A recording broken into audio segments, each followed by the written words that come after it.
That's a show I definitely would watch. Well, hello everyone out there. I'd like to welcome you to our second WCET Hangout. Today we are with Jaime Casap, who is an education evangelist at Google, and Mariana Lebron, who is a professor at Towson University. So the first thing we're going to do, our subject today is we're going to talk about diversity in higher education and how we can make small changes to increase the pipeline. One thing I'd like to throw in the mix in my introduction is that I like to think about diversity in more than just racial issues. We have a lot of diversity in socioeconomic status, in the way that students have their home lives, whether they're a first-generation student or whether they're working and supporting a family.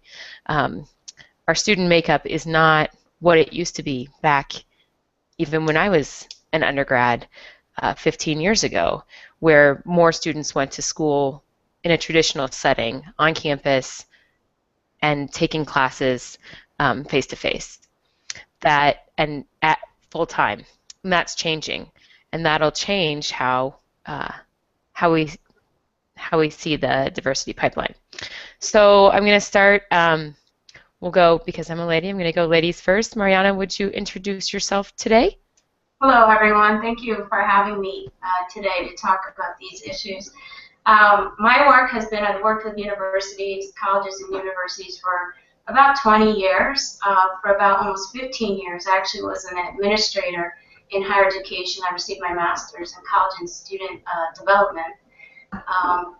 During that time, I was also in charge of some change-oriented initiatives, where I was hired to develop and implement some new initiatives for campuses and universities. Through my love of leadership education, I actually was nominated to carry the Olympic torch as part of Coca-Cola's Inspirational Torch Relay. And from there, I had been asked to go to different organizations to help them develop some change-oriented initiatives in whatever area they wanted to. So my passion was in leadership training and development and organizational change, so I decided to quit my job and go back to school full-time to pursue my doctorate in management at Syracuse University. And at the end, I found out that I was the first Hispanic American to graduate with their doctorate from the business school at Syracuse and the 39th Latina business professor in the country. Awesome. Thanks, Jaime. Will you take a second and give us a little bit of your background? Yeah, my name is Jaime Casap, or Jaime Casap, depending on what language you speak. I am the Chief Education Evangelist at Google. I've been at Google for 9 years, which makes me a dinosaur at Google. The experience at Google has been around education. Being part of the team that launched Google Apps for Education into both higher universities and in K-12 and in Chromebooks into K-12 and technology in general and our tools and how they impact and affect and how we can have a positive impact as we use technology and enabling and supporting capabilities. So that's kind of my area of focus. Diversity is obviously a hot topic for me and something that I strongly believe in. And we'll get into some of the things that I believe that we need to do in this space, especially as it relates to not just education for, as you mentioned, from a race perspective, but from socioeconomic perspective and why it's important and why we need to get into this, right? So, I always like to say that what wakes me up every day is that if you are a low-income minority in this country, you have a 9% chance of graduating from college, right? And 45 years ago, it was 6%, and so we're not progressing very strong in that space. So there's definitely things that we need to do differently. Before Google, I have no idea what I did before Google. Oh, so before Google, I was at, my other big chunk of time was spent at Anderson Consulting, which turned into Accenture, doing very much the similar things. I did a lot of the strategy and organizational development work for organizations like Seagate Technologies, Sun Microsystems, American Express, United Health Group, the United States Postal Service. So I did a lot of consulting. I was there for about 6 years. I have my master's in public policy from Arizona State University, and I don't think I remember where I went to college. Couldn't have been that long ago. It was very long, long time ago. So the first question I want to kick out there today is, to get us started, is what do you think the future of higher education looks like? Someone want to start? Either one of us? Yeah, I'll start. So the future of higher education, right? So let's start with a premise, right? One of some of the rhetoric that I hear in education all the time, and I call it rhetoric, is this idea that education is broken, that education needs to be fixed. And I don't believe that that's true, right? So again, we were talking before we went on live about history, right? And if you look at the history of education, right, in 1910, the dropout rate in high school was, the graduation rate for high school was 6%. We're pushing 80%. The content that we teach our kids today is 10x better than it was 100 years ago. The fact that we invented college in the United States, right? If you look at education, both in K-12 and higher ed, you know, if you think about the United States as a superpower, as an economic superpower, as a military superpower, and everything else that we've been able to accomplish in the last 150 years, that was all because of this foundation of education that we had in this country, right? So I don't like to say that it's broken. What I want us to do is to do exactly what we did 150 years ago and say, what is the education system that we need for the economy that we have? Right? What does the education system need to look like for the globally connected, network-based, knowledge-based economy that we have? And by the way, this isn't for every country. Some countries are still dealing with, you know, farming issues and manufacturing issues. But here in the United States, you know, we're building a knowledge-based economy.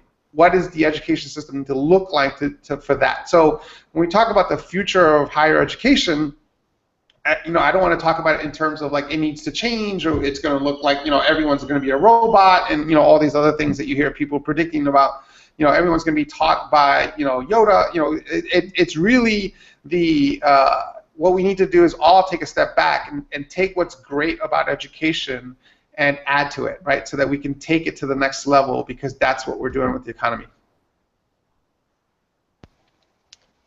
Perfect. Mariana, would you like to weigh in what you see?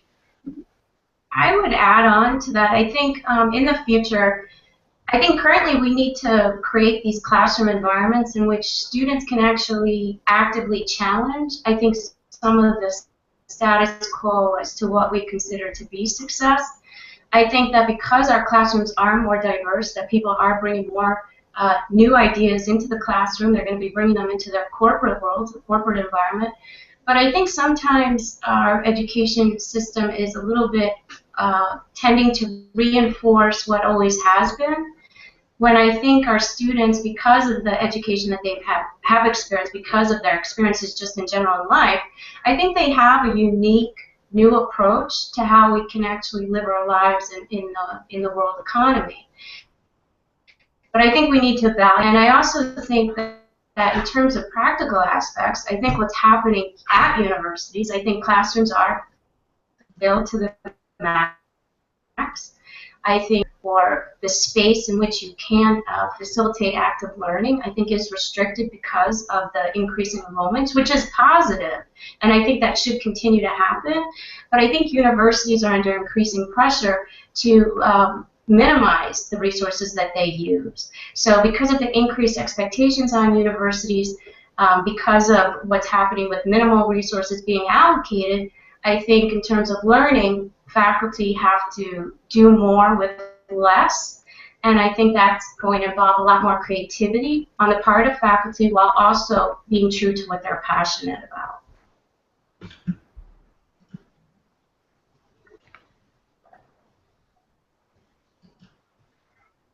You're on mute. Did it again. Well, I was trying to read your lips, and you know, that's not one of your many talents. No, sorry. So I was saying, speaking of what faculty can do and what is happening on institutions now, you know, Mariana, would you address kind of what you see as the current reality of underrepresented minorities on in higher education? Mm-hmm.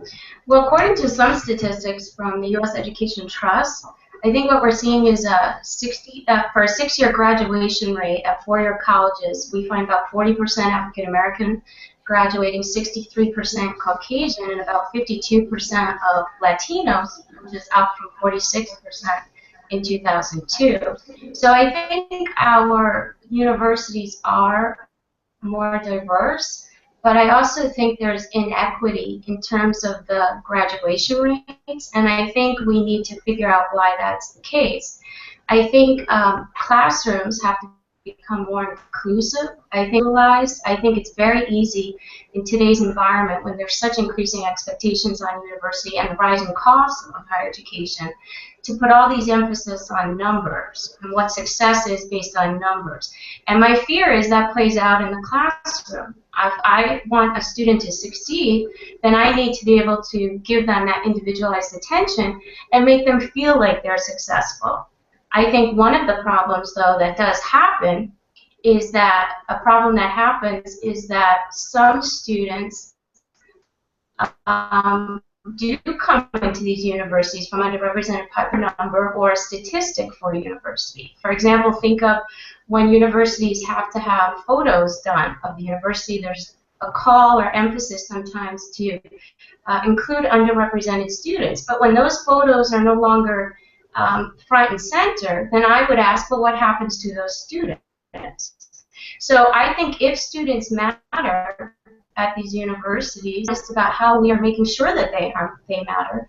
And if we were to ask underrepresented students, do they matter, would they actually say yes? I think students are right now, unfortunately, subject to stereotype and bias that's seen in the news or the media about what people are actually capable of just by the way they look in terms of their background.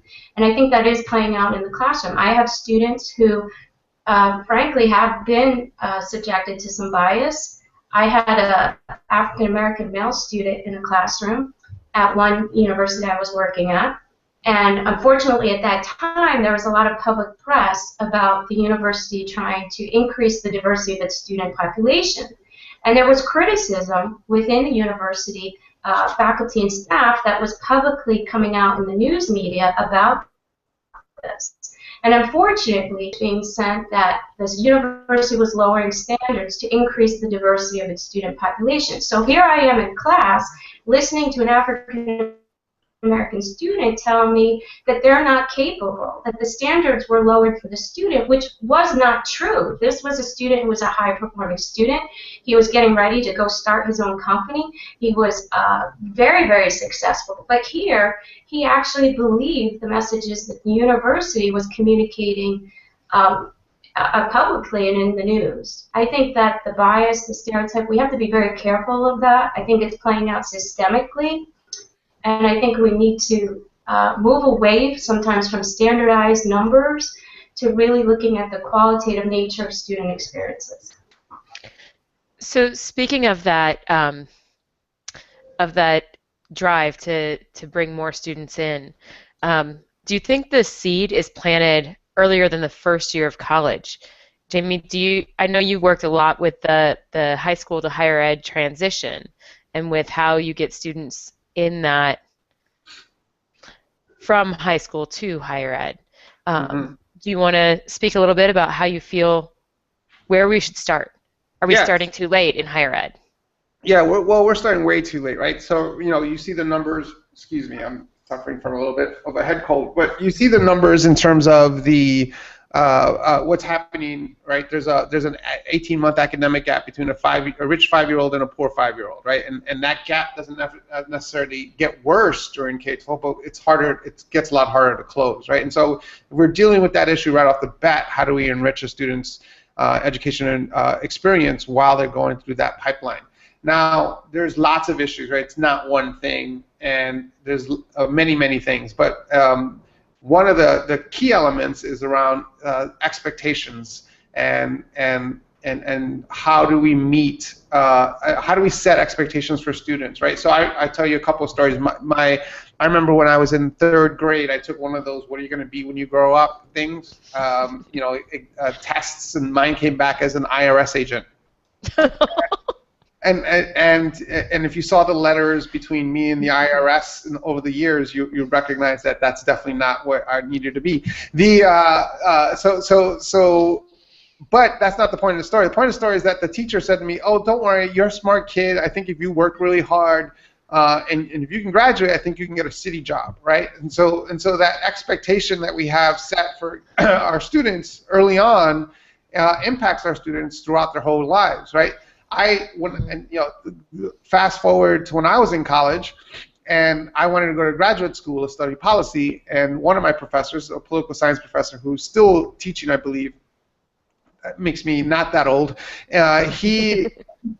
he suggested that I apply to the Kennedy School at Harvard, right? That I should go to the Kennedy School. And I said, there's no way a kid like me could ever go to the Kennedy School. I would get killed at the Kennedy School. There's people there much smarter than me at the Kennedy School. There's no way I'd survive there, and I didn't go. And I don't regret anything that happened in my life or in my career. I'm more than happy with how things turned out, but I look back at that and realize that it took me a really long time before I realized that I could have gone to Harvard and kicked their ass at Harvard, right? That wasn't the problem, right? And so we see students coming into college, and even our high-performing minority students come to college and they do really well, and they get that first C, right? Or they get that first paper back with a bunch of edits, and they're like, oh, they were right. Society was right.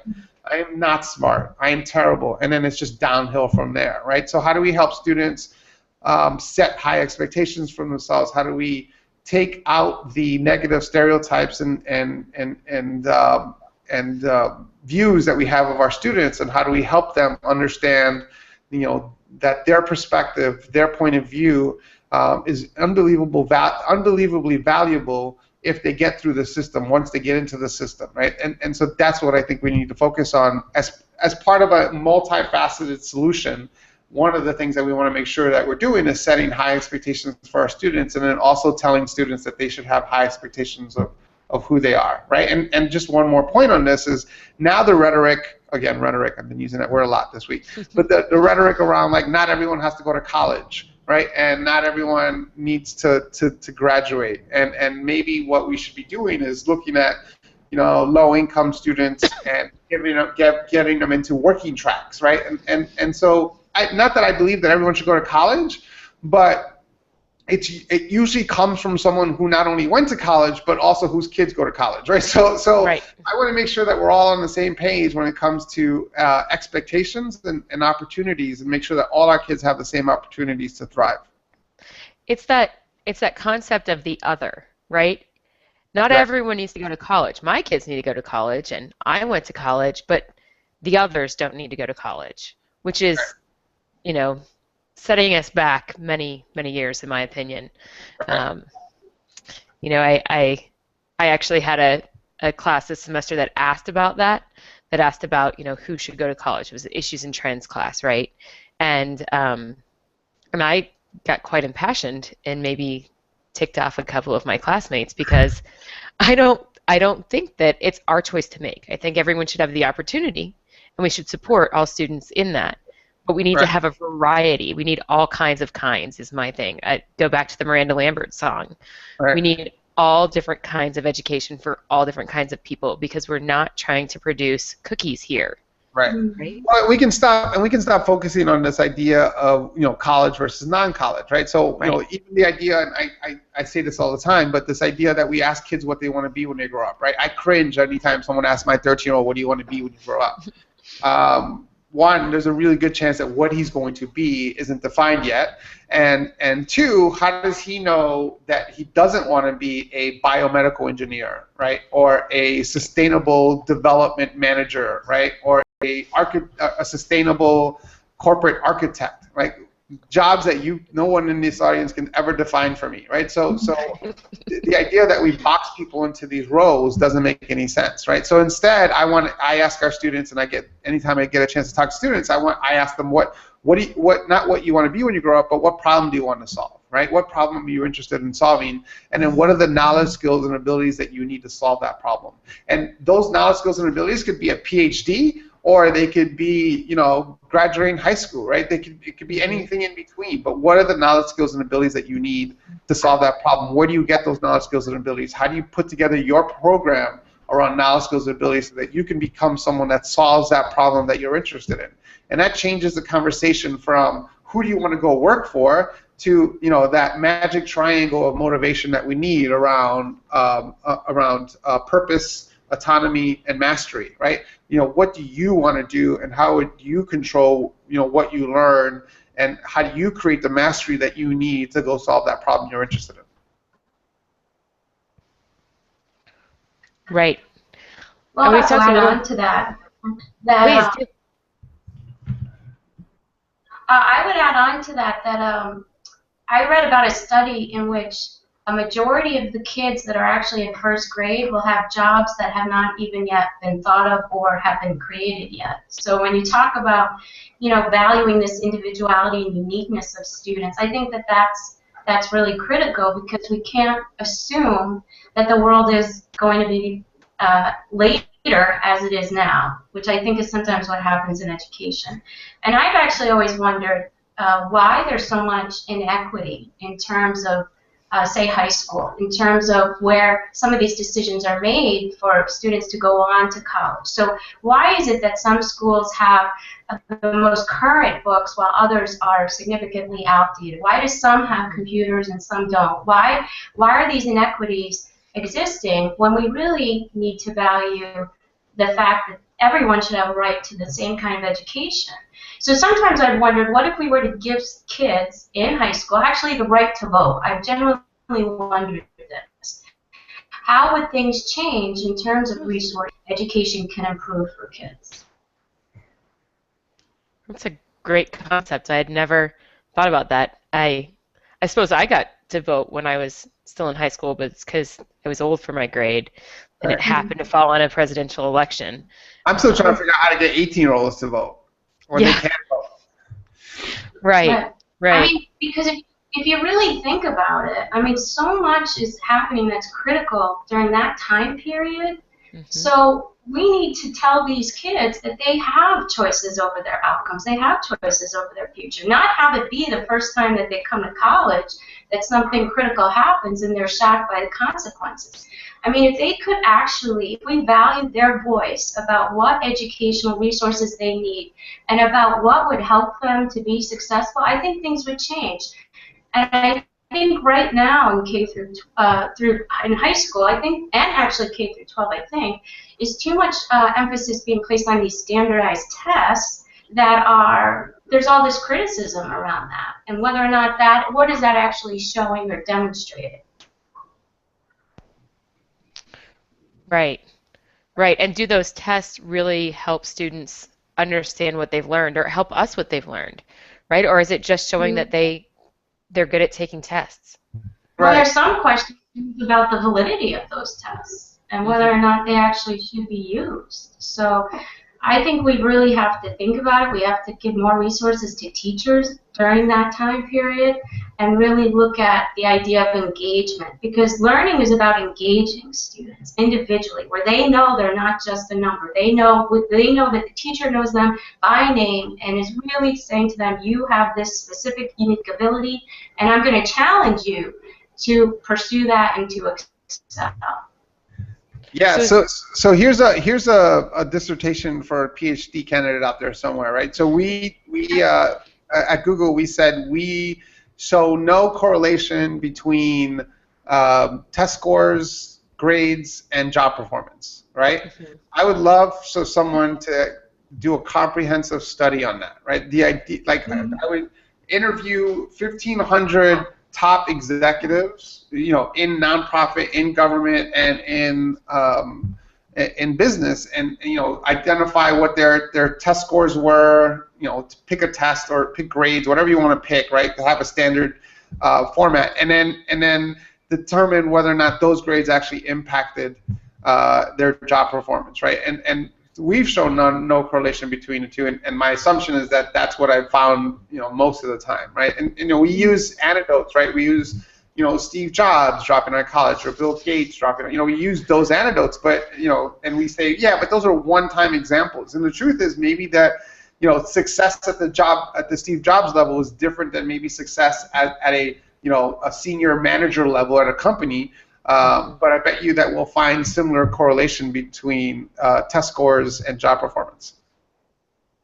That would be really interesting. I agree with that. If I could also add on there. In terms of my experience trying to get to this particular position as somebody with their doctorate, I was told many times I wasn't smart or I wasn't intellectual, I would never graduate, I'd never get a degree because of standardized test scores, even though I was valedictorian in high school and even though I had all these other kinds of recognitions and awards. I was told that the only job that I would have would be one that's working with machinery. And I was also told that I'm on the left side of a bell curve and there's nothing that can be done to help me to move to the right side of the bell curve in terms of those grading kinds of distributions. So the reality, I think, that's going on, and I will do everything I can to advocate for our underrepresented student populations, because the reality is that all of this kind of emphasis is making students believe that they're not going to be successful and that they don't have potential. And that's the struggle that's happening that we have to address. So that's probably the biggest hole, right, in the pipeline, is supporting students.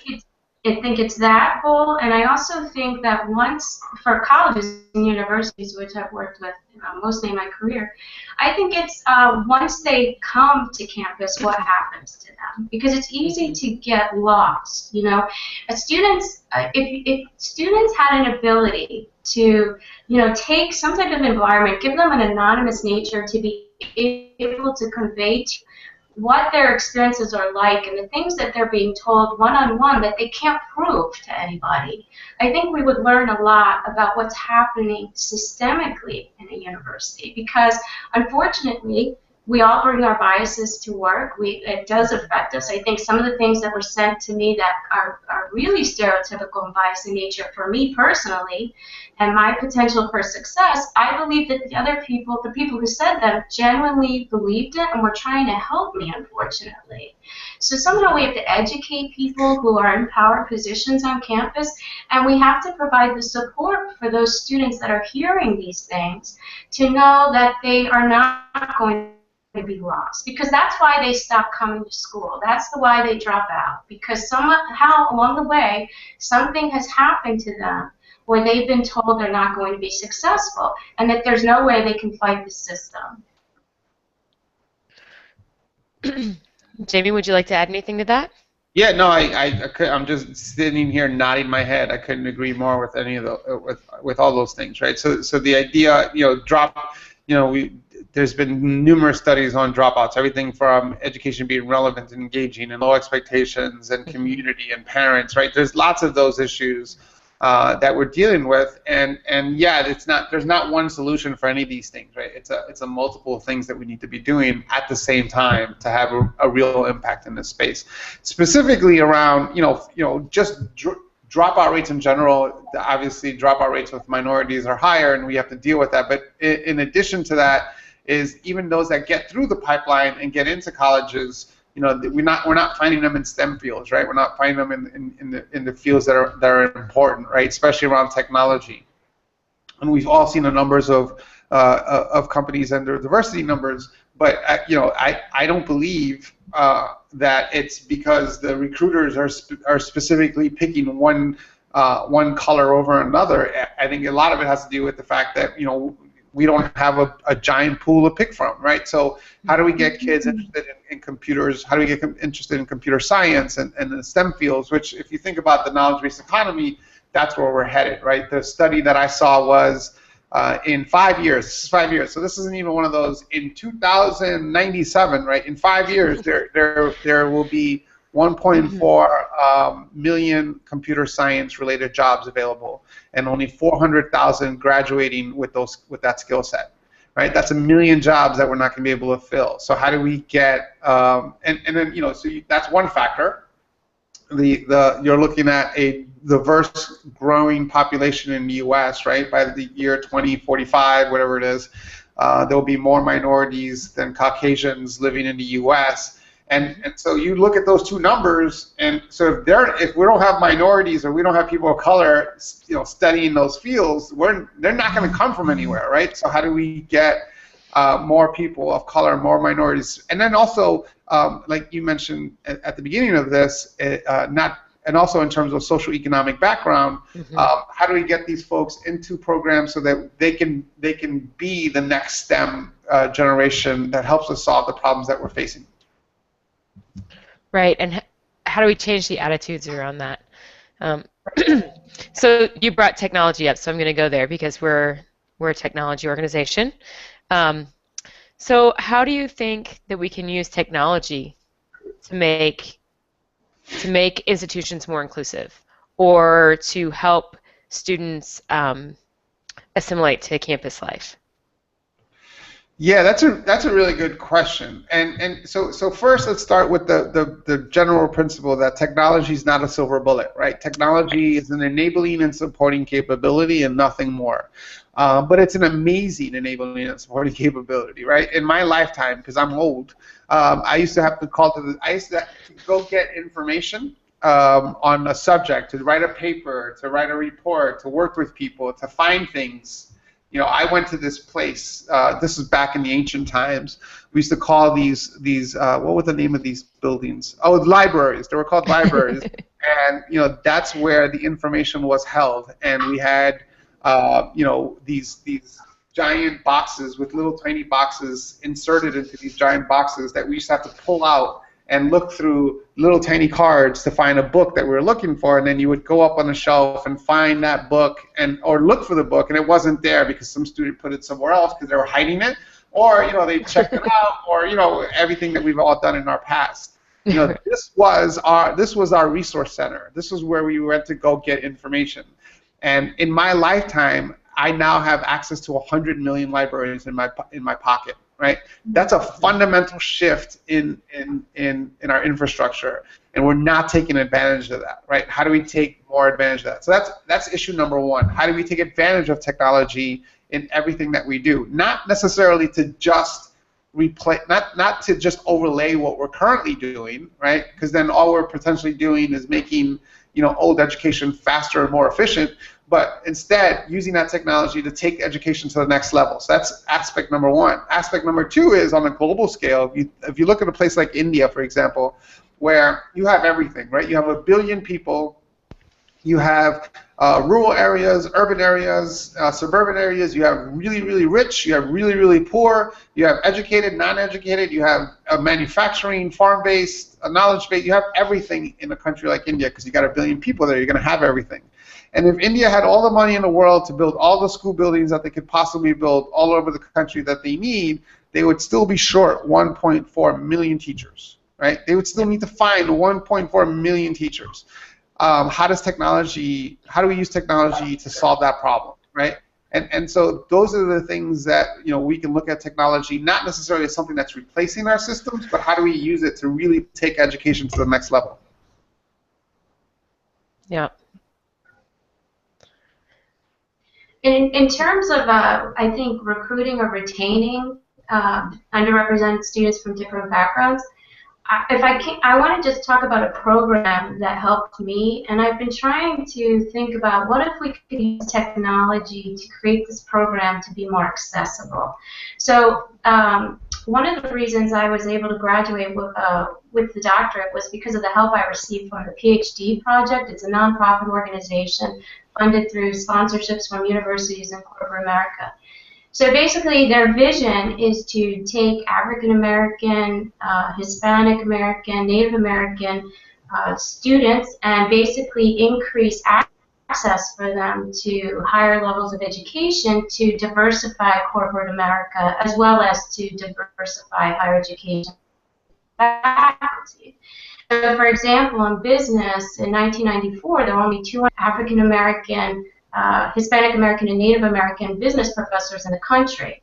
Only 294 in 1994. So now, in 2015, there's 1,250, which is still pretty low, but yet significantly quadrupled because of the success of this program. So what they do is they put you in a small cohort of people, maybe like 10 to 20 people who have begun the program at your time, and they take you once a year to training sessions where you learn specific skills, whether it be research, teaching, mentoring, navigating organizational systems, anything along that nature. You're provided mentors, and they really know you as an individual, and they track your progress as an individual. They use my name to say, Mariana, how are you doing? What's going on? To make sure we continue on year after year after year. And they actually are able to fund us going to this conference where we're able to then learn these skills. And now, as a business professor, now I'm part of a second organization that has that's going to continue to help me to progress through my career.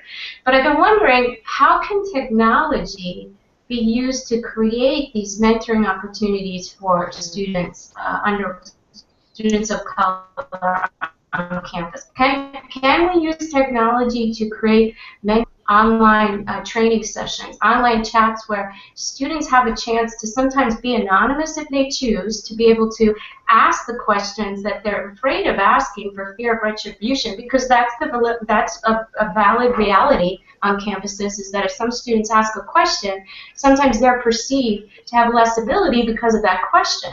So give students an opportunity to either be anonymous as part of this initially, to find out whether or not they can develop trust with the system in order to learn some of these skills. And I think that taking that kind of program that I went through with the PhD project and looking at it in terms of technology and making that accessible to all students, I think could significantly change the recruitment and retention of students of color on our campuses. So how do you think that plays into things like adaptive learning?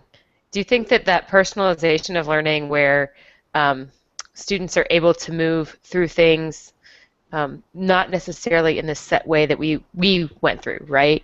You know, we went very lockstep, and you had a semester, and this is what you had to learn in the semester, and that's what it was. So would changing that, right? So there's schools now that are trying adaptive learning. They're trying personalized learning. They kind of flop those back and forth between each other. But where it takes students' skills and allows them to progress at different rates based on what they already know and what they don't. Do you think that kind of technology is going to help? Is it going to hinder? Am I just flying off the wall here? No, I think that can help. I think students are already at different levels, and I think the use of technology that allows some students to that are more advanced to move along faster than others, I think keeps them challenged and engaged, as well as doesn't make students who are not as skilled feel like they're not as confident. So I think it helps people to learn and to be successful. My concern is that, like, as a faculty member using any type of technology, is that I still have to make sure that I'm giving feedback by name for the students. So I need to constantly be able to say, Joe, here's where you kind of went wrong. These are some just suggestions for the future. I think if we leave everything to the computer, which is where my concern is, because of minimal resources and time, I think that some faculty may choose to leave everything to the computer. I think we lose that use of a name. In my classes, I always tell students, I will know all of your names within a few weeks of class, and if I don't know your name, then you get extra credit, which of course they love. And I said, but it's up to you to challenge me when that time comes. But it's really, really important. I can't stress the importance of using somebody's name for them to feel that they're not forgotten. And so I think adaptive... You might have lost her there. Oh, she's breaking up. So let me. Well, so since she's not on, Yeah. I heard that the reason why she remembers people's names is because she makes them write their name on their foreheads during those first 4 weeks. The that story's That's not. not true. No. Okay, so so here's the thing: is that learning is human, right? Learning is not computer. Computers again can enable and support that learning, but it's not there to take over, right? So I have the pleasure of having an 8-month-old, right?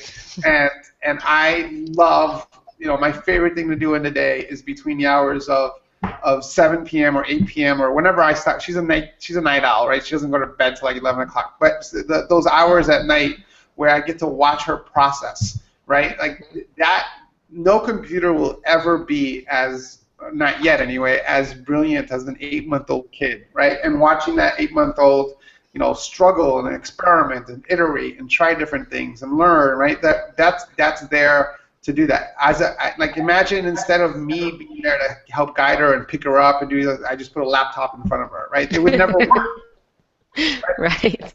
And so what we need are, in this new world, teachers are even more important, right? Because they have to be there to help support and enable these students, but also be there as mentors and as coaches and as empowerers, right? So just like we have in the real world, and I never like that phrase, but just like we have in the real world, we have great managers and great bosses that push us, that know our strengths and know our weaknesses and know where we need to collaborate more, and know where we need to learn more, right? That kind of balance of having a teacher be someone who empowers our students. Again, that technology is there to support and enable. It's not there to do anything. So when it comes to adaptive learning, when it comes to personalized learning, I love some of those tools, but it has to be tied to something, right? At the end of the day, motivation is that magic triangle, and you can call them different words, but it's basically the same thing, right? It's autonomy, purpose, and mastery.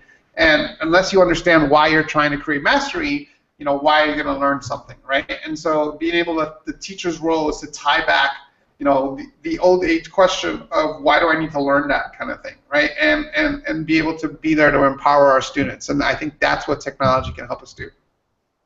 Well, and that goes back to the conversation we were having earlier about making education relevant, right?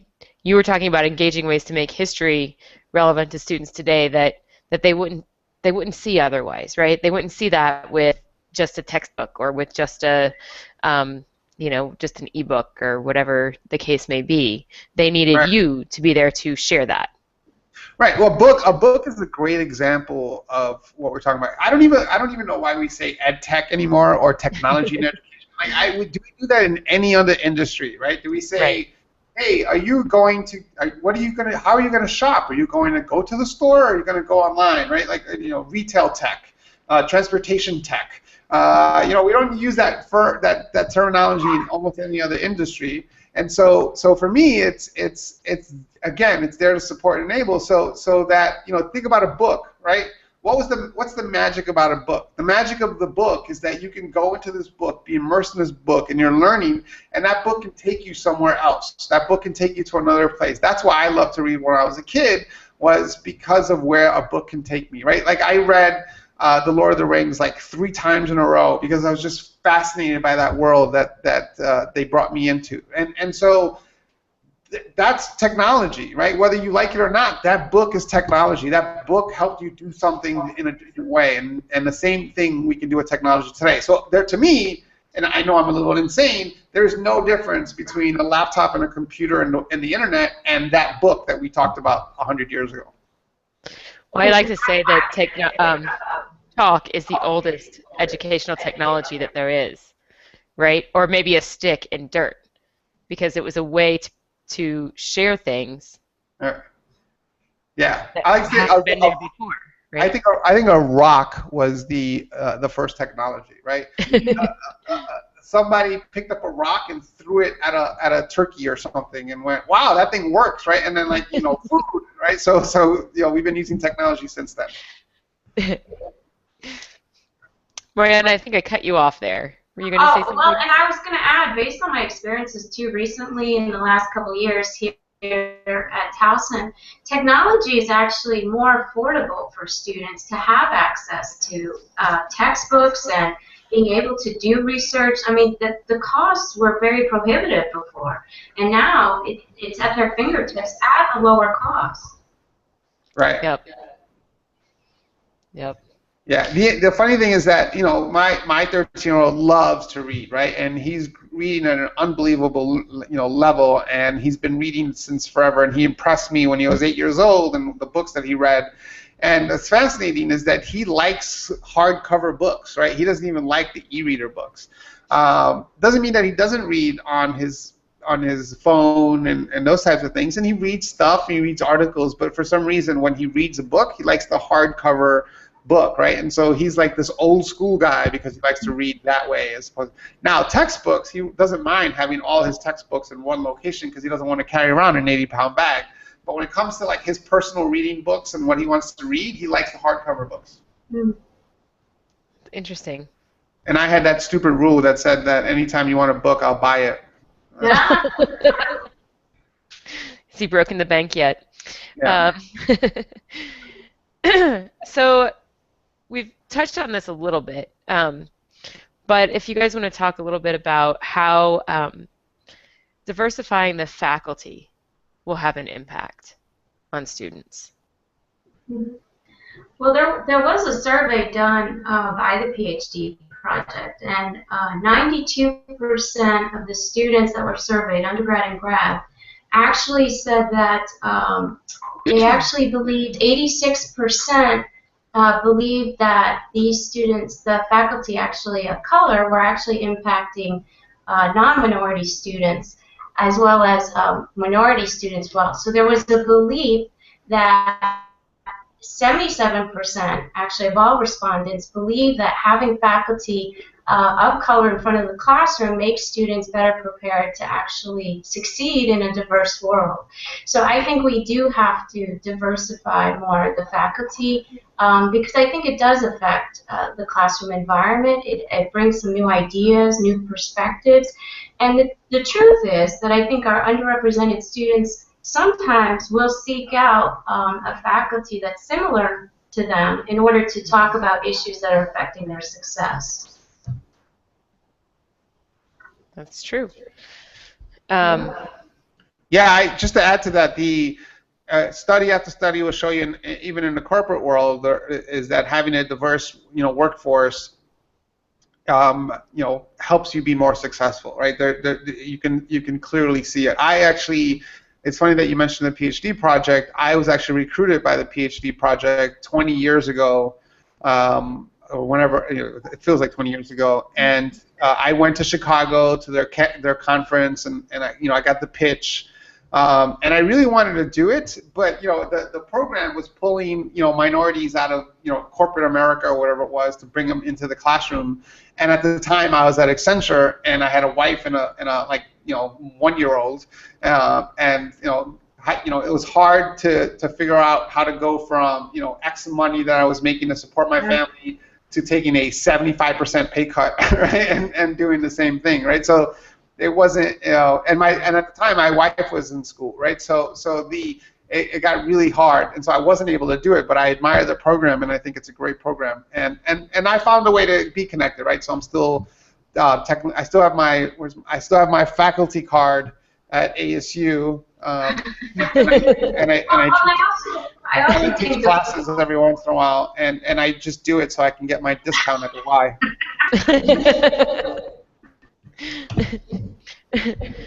Right. Well, so it programs. Go ahead. The goal of the PhD project is also to diversify corporate America. So I think, Jamie, being able to have that connection with you among incoming students or anybody, whether it be your corporate role or the university role, that's what we need to see more of.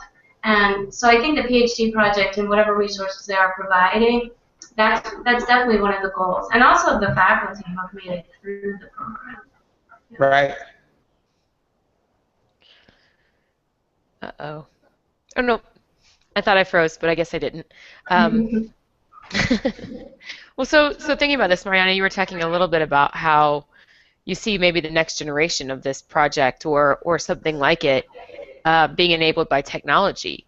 And education is changing, so you can, it is possible now, where it didn't used to be 15, 20 years ago, to do a doctoral program or a master's program at the same time that you're working. You guys seen any evidence of that shift in helping support minority students?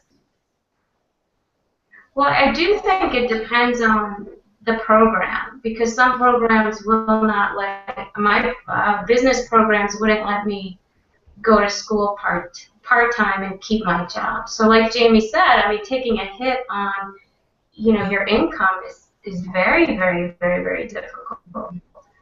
It would be great if that could be set up where people could continue to work, because you do have your family, you have other commitments, and sometimes these programs can take a very long time. It took me 6 years. So, and sometimes it may even take longer for certain students than others for whatever reasons, and based on their experiences.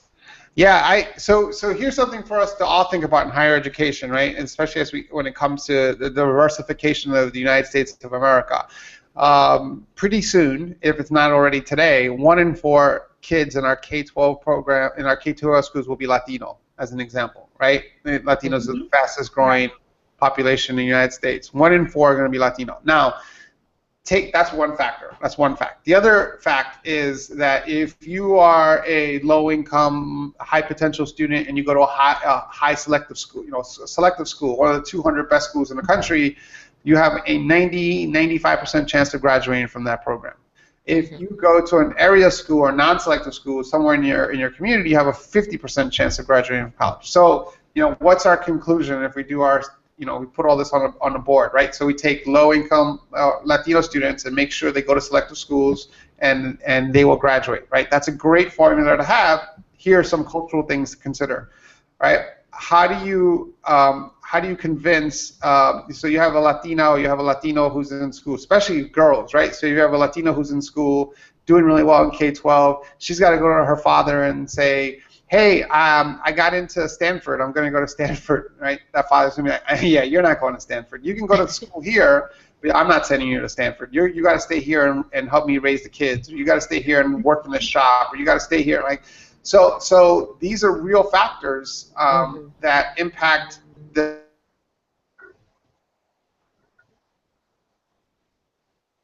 Uh-oh. So model, which is let's box up a kid's stuff and send them to Stanford or Yale or Princeton or wherever.